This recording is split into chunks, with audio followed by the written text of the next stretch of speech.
오늘 미국 시장 3대 지수 나스닥만 마이너스로 끝나고 다우하고 S&P 500 지수는 플러스, 스몰캡도 플러스로 끝났습니다. 조정을 받을 때가 됐다고 말씀을 드리긴 했는데 조정 강도가 세지는 않아요.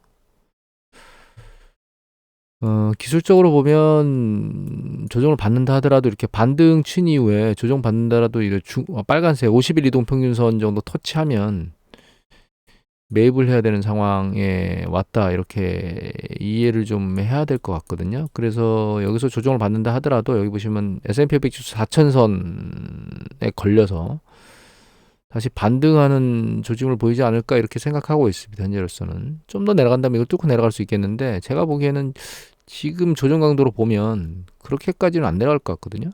여기까지도 안 닿고 다시 올라갈 수도 있겠다라는 생각은 하고 있긴 한데, 뭔가 긍정적인 이슈가 나와야 되는데, 이제 다음 주에 물가 상승률이 있거든요. 보시면은 다음 주 14일 날, 화요일 날, 물가 상승률 CPI가 나오거든요. 이 상황에 따라서 시장이 요동칠 수 있거나 아니면 다시 튈 수 있거나 뭐 이런 방향성을 결정하지 않을까, 그런 생각이 듭니다. 음,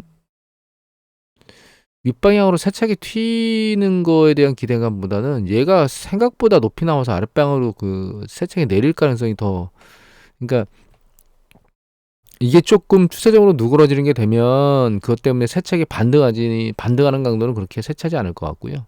만약에 얘가 예측치보다 높게 나오면 그런 경우에는 좀 아래쪽으로 깨지는 강도가 좀 세지는 현상으로 나타나지 않을까, 이런 생각은 하고 있습니다. 그래서 다음 주 화요일 날 지표 나오는 게 지금으로서는 단기적으로는 중요한 것 같습니다.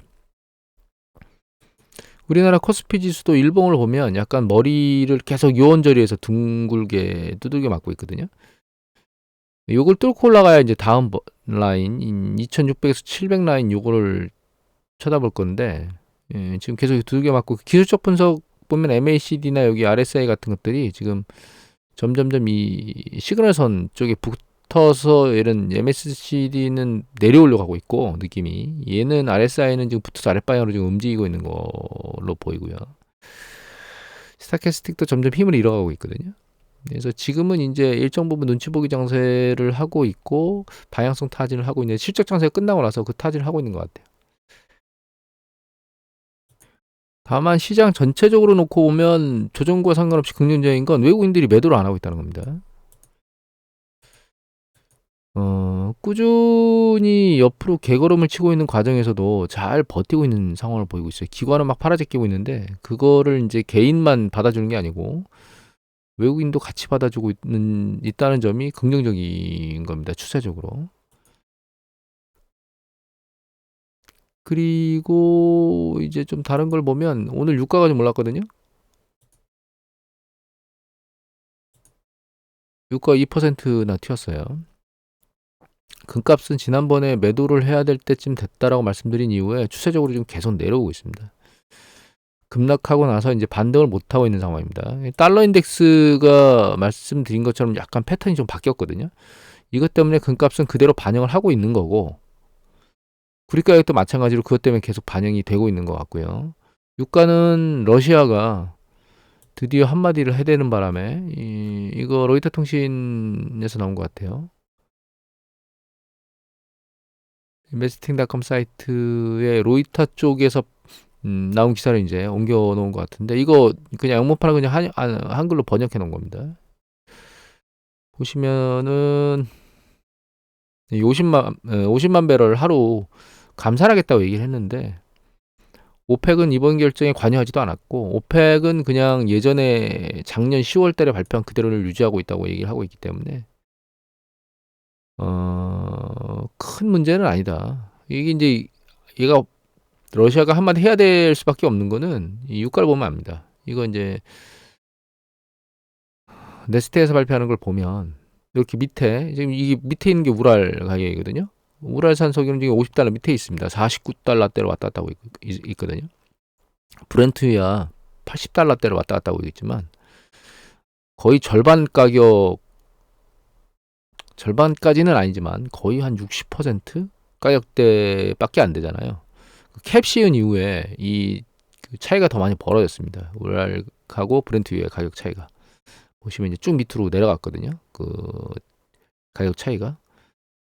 그래서 이 상황을 유지하고 있기 때문에 러시아 입장에서는 전비를 조달하기 위해서 어쩔 수 없이 뭔가 액션을 취해야 되는데 그거 한마디 했다 이렇게 생각하시면 될 것 같고요. 다만 아직 미국 같은 경우는 석유 재고가 계속 쌓이고 있거든요.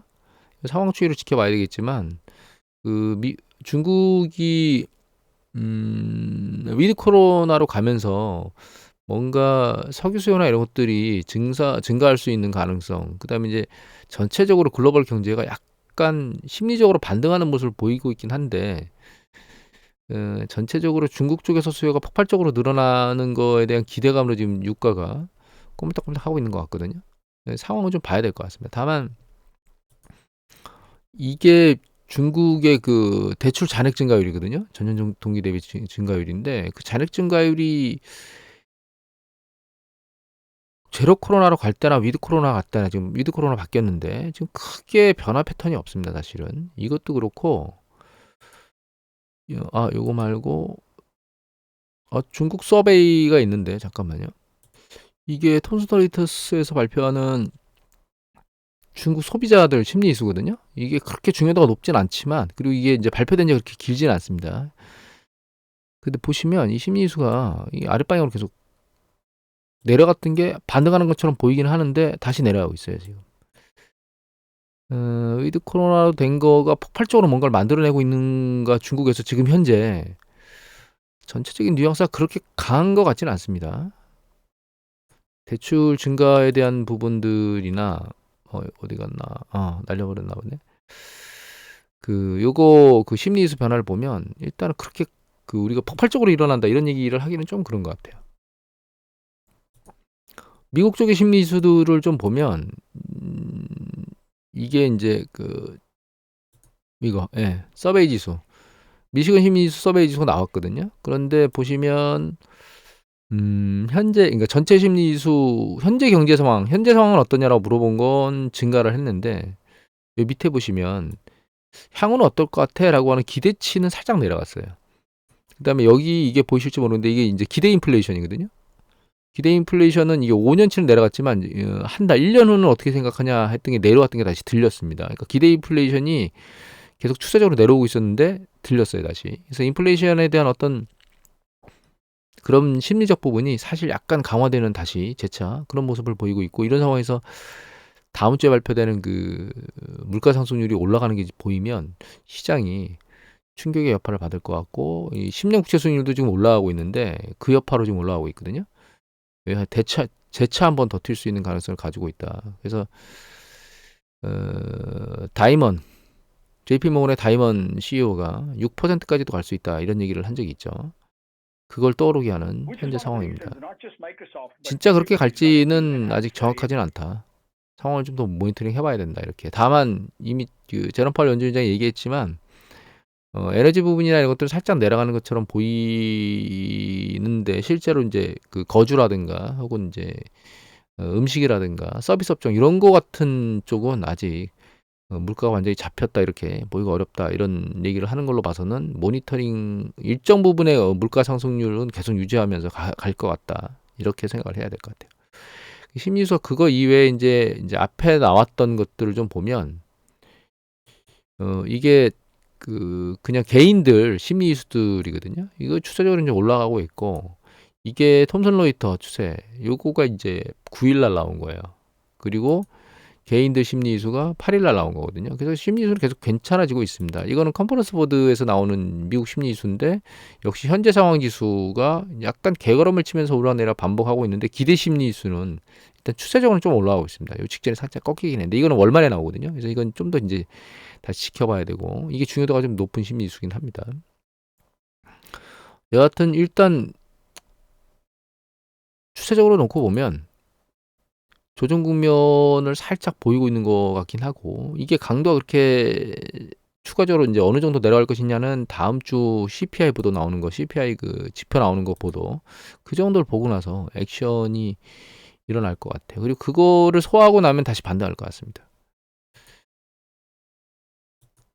우리나라 요거 아까 봤죠. 그리고 마지막으로 간단히 이걸 보면 이게 그 미국의 모닝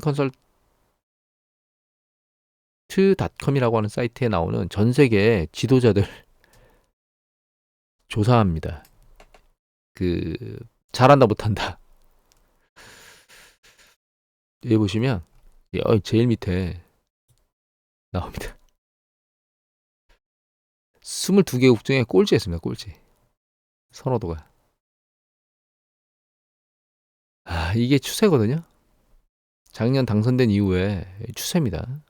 거의 뭐 이 정도면 거의 비슷한 거 아니었나요? 찬성 잘해 못해 반대. 지금은 완전히 반대로 움직이고 이게 회복이 안 되고 있어요. 예, 갑자기 그 타령하는 거 나온 생각이 납니다. 난감하네 하는 타령 있잖아요. 상황이 안 좋은 상황에서 예를 들면 우리나라 같은 경우 반도체 수출이나 자동차 수출 이런 것들이 상당히 경제에 큰 여력을 차지하고 있는데 반도체 수출이나 이런 부분들이 상대적으로 좀 취약한 쪽으로 가고 있으면 그러니까 수출 쪽이 좀 무너지면 내수 쪽도 커버링을 해야 되고 그런 내수 쪽 커버링을 하기 위해서는 이제 국내 내수도 필요하지만 외국의 관광이나 이런 것들도 오는 것도 필요하고 그래서 그런 어떤 떠받침이 있어야 되는데 이미 이제 예전에 말씀드렸던 그 단기 비자, 중국의 단기 비자를 발급 안 하는 그런 헛다리 짚기나 이런 것들을 하는 패턴이 약간 엇박자가 지금 현재 나고 있다. 행정부에서. 그런 부분들이 좀 아쉽게 느껴지는 시기입니다. 오늘은 이것으로 마치도록 하겠습니다.